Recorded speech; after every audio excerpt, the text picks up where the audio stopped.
ראשי תיבות, ענווה, קדושה, ברכה. If you want to make sure that HaKadosh Baruch Hu will give you all the berachot, make sure to do these three things. Anava, Kedusha, and Beracha. You know, we always say that Chumash Devarim is always the repeat of all the things that happen in the Midbar. And now we have the opportunity in this week's Parashat, HaKadosh Baruch Hu talks about Chet Eguel. I'm sure you heard enough about Chet Eguel, but over here it is a repeat with few changes. What I want to point out is what the Torah says, that in Perek Tet Pasuk Tet Zayin, Va'ere ve'ine hatatem la'Hashem Elohechem. Moshe Rabbeinu talks and he says, I saw that you were sinning to Hashem. Asitem lachem egel masecha. You made an egel to you. Sartem maher. You left fast min haderech asher tzivah Hashem etchem. From the way Hashem commanded you and gave it to you. And then what did he do? He broke the luchot. We have to understand why,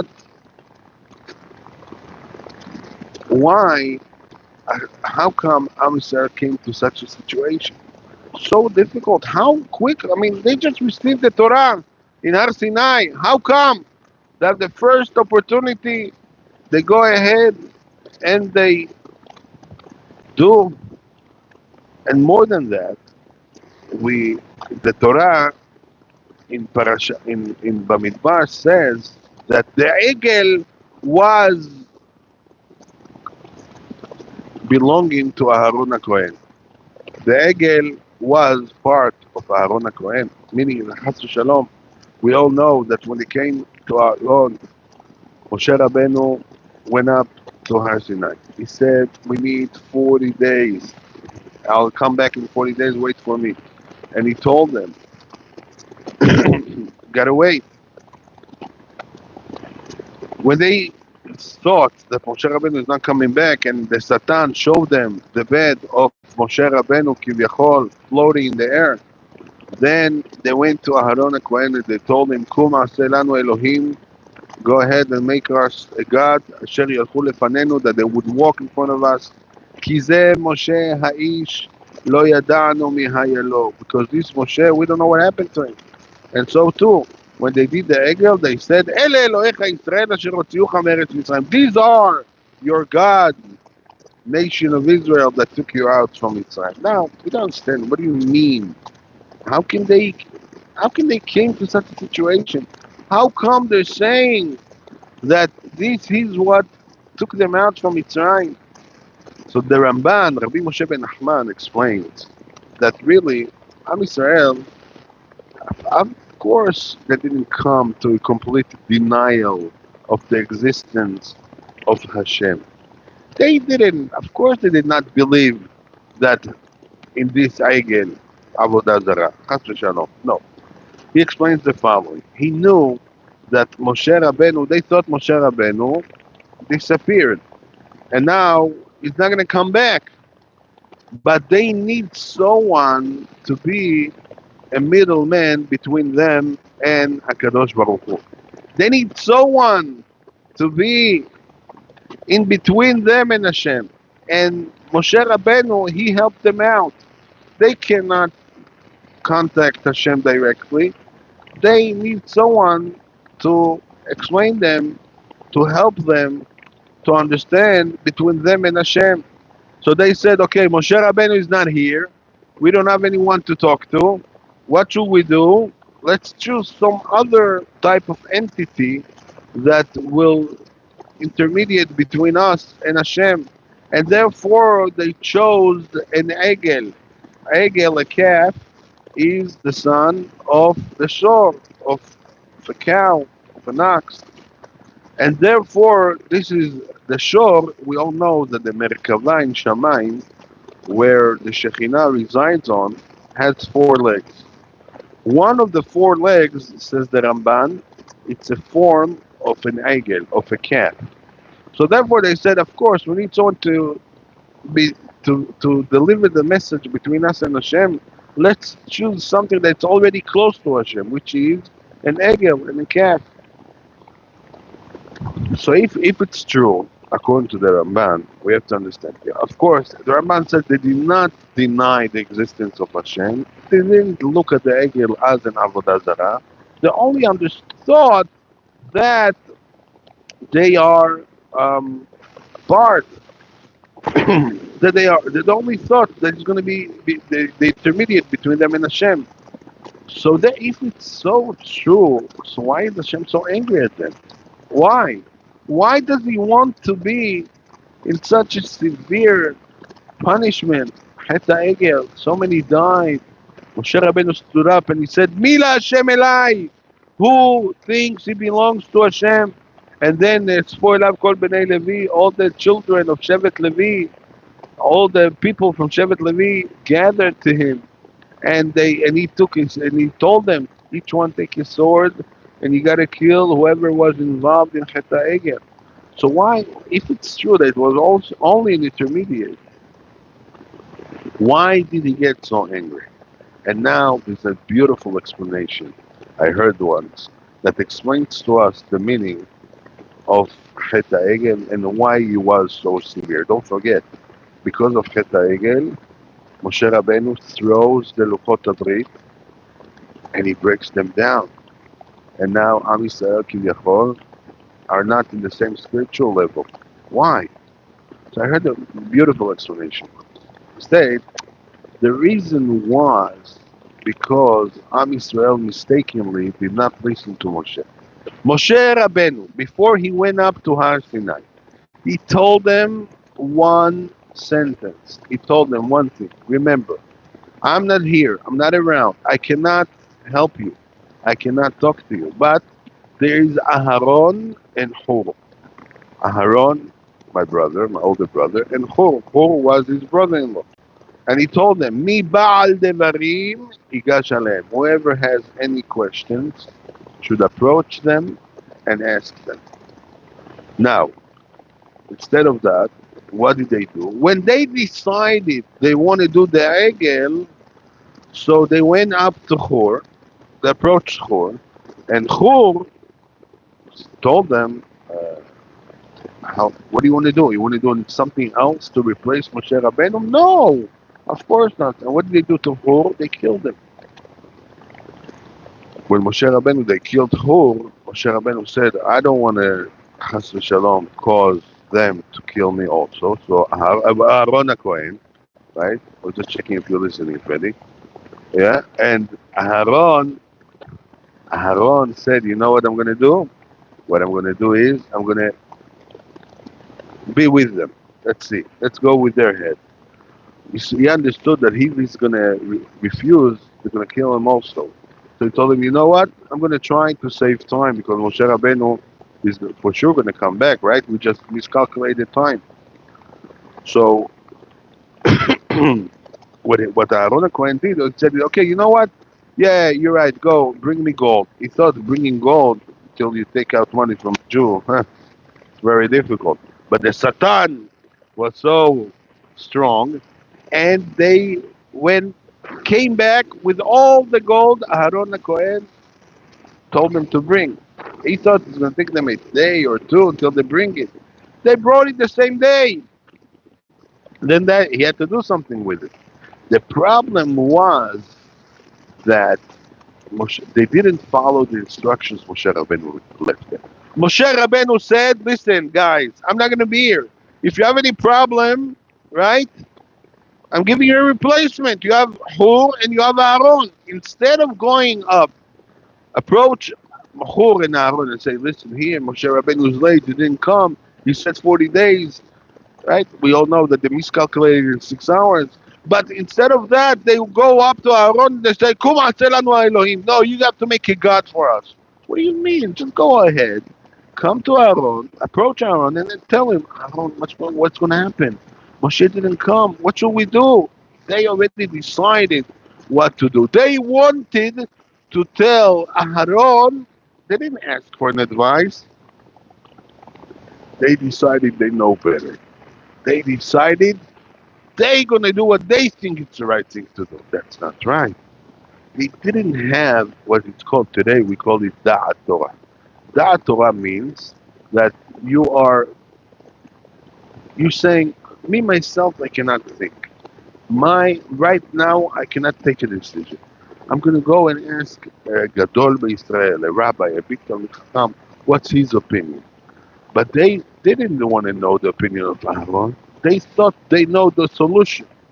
And therefore, that was the big problem. Because we have to remember, just like we believe that Hashem's Torah is 100% and it's complete and it's 100% true, we have to understand that Moshe Rabbeinu and anyone that represents the Torah, the Talmid Chacham, the great Talmid Chacham of that generation, we have to believe that he also has the same importance like Akadosh Baruch Hu. And just like if you believe in Hashem, you have to believe in His servant, in Moshe. And that's why one of the 13 Ikarim of the Rambam says clearly, if you believe in Hashem, you have to believe in Moshe. That was the problem of Korach, by the way, because Korach wanted to separate. No, I believe in Hashem. I don't believe in Moshe Rabbeinu. That was the problem. But now it's more than that. It's not only believing, it's trusting and nullifying yourself for the opinion of this great rabbi that's in front of you. Am Israel, that generation had a crisis. Moshe didn't come. Very scary. They moved the desert. They have no idea what to do. They need a leader. They need someone to guide them. But hey, Moshe left a replacement, Aharon and Hur. And what do? They go ahead.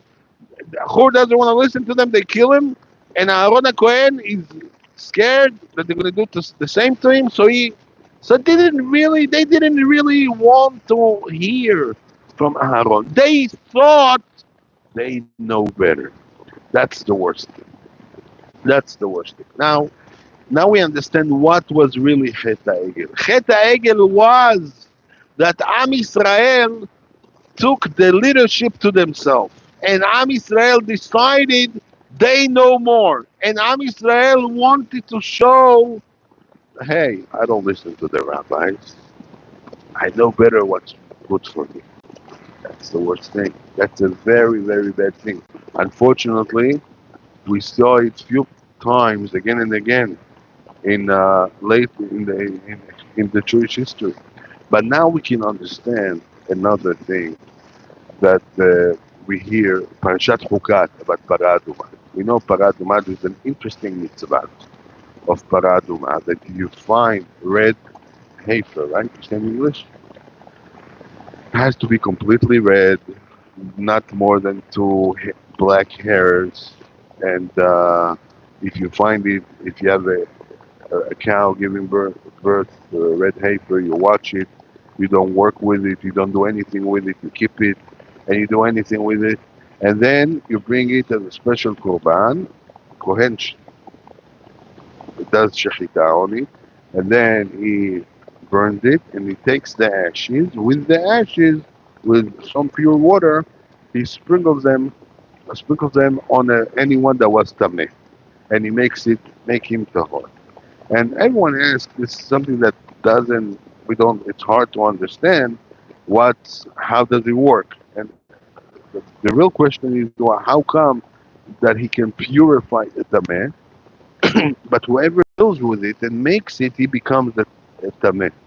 So, I mean, if he has the strength to purify other people that are tameh, how come the one that deals with it is tameh? And one of the parables Rashi brings in the name of Rabbi Moshe Darshan says the following. He says it's a mashal to a son of a servant in the palace of the king. The cleaning lady in the palace of the king, and her family grows there, and her kid, the little kid, made the floor dirty with whatever it is. So who has to clean it? Of course, his mother. His mother is the cleaning lady. She's the servant of the palace. And we call, hey, your son made it dirty. You have to go and clean it up. So too, the paraduma is the mother of the Eguel. So Rabbi Moshe Darshan says the paraduma, the mitzvah of paraduma, comes and cleans out the head of her son of the calf of the Eguel. How do we explain that? What does a paraduma have to do with an Eguel? Just because para is a cow and the Eguel is a calf, what does it have to do with anything? Well, according to what we explained, now we can understand. Because we said that the whole reason why Am Israel was accountable for Het Egel, even though they don't really meant it as a Avoda Zara, the whole reason was because the the problem was because they thought they know better than Aharon HaKohen. And instead of coming and asking for advice, they decided what to do. Right? So that was the head. Comes the mitzvah of paraduma. When we making a mitzvah without thinking, we are making the mitzvah just because HaKadosh Baruch Hu, which is making a mitzvah that's a chok. A chok is a mitzvah that we don't understand the reason. But anyway, we're doing it. Why are we doing mitzvot that we don't understand? Why do we put on tefillin, for example? Why do we keep Shabbat? We don't necessarily understand all the mitzvot, but there are some mitzvot that have a ta'am milashon ta'im, that it's tasty for us, that we understand it makes sense to us, so it's easier for us to do them. But some mitzvot don't make sense, but we still do them. Why? Because we understand that it's Hashem, that He's our Creator, and He created this world, and He knows what we are about, what we have to do. We understand that if Hashem commanded it, we have to do it because He is the creator of the world. We annul our mind in front of Hashem's mitzvot.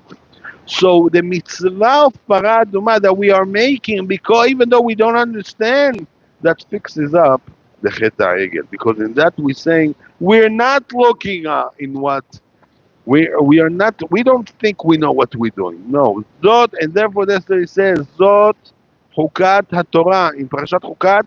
We call it Zot Chukat HaTorah. We don't say Zot Chukat Paraduma. No, this is the Chok. This is what teaches us about the whole Torah. Because really, the reason why we're doing the mitzvah, it's not because it makes sense. It's because Hashem commanded it to us. This is what mitzvah paraduma teaches us in the whole Torah. Now, we understand. It's true. Moshe Rabbeinu was wasn't there. Am Israel in the middle of the desert, they have no one that will lead them. They have no one that will teach them what to do. But still, Am Israel in Nul's mind. You know, how many times we have a question? How many times we don't know how to deal with a situation? How many times we think, hey, what's going to happen? And then what happens? Either you go ahead and you ask your local rabbi, or you decide, no, I know better. I will make the decision. Well, what does the rabbi know? He doesn't really know. I know better, but Habibi, you have to understand. When we ask a rabbi for the opinion, we don't ask him his opinion. We are asking the opinion of the Torah, a Talmid Chacham that learns Torah the whole day. His mindset is Torah. So therefore, when we can't make the decision, or we have to make a big step in our life, ask the rabbi. Consult with the Talmid Chacham. Let's hear what he says. Let's see what he says. Don't make up your mind by yourself. Don't decide by yourself. You gotta understand that the Torah has a different opinion. That the Torah knows better than you. This was the problem of Am Israel. You know that when Am Israel,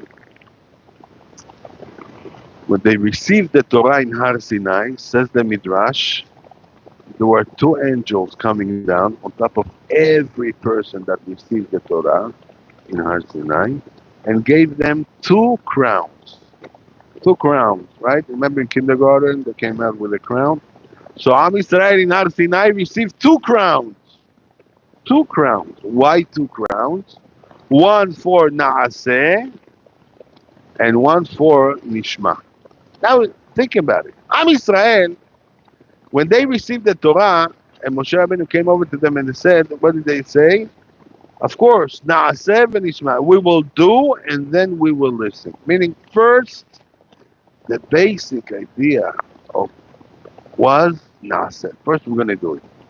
We are going to do it. We're not going to ask you how and why. And no, we're going to do it. Then Nishma, then we're going to try to understand. Because I'm Israel in Har Sinai, the chut of these two crowns was to show them that yes, we understand, and Hashem is the one that runs the world. And on that, we have the Gemara that comes and teaches us, Migila Razele Banai, who discovered this great secret to my children, Shemalachei Sharet, Mishtamshim Bo, that the Malachim, the highest level of Malachim, they use it. Who revealed that secret to them?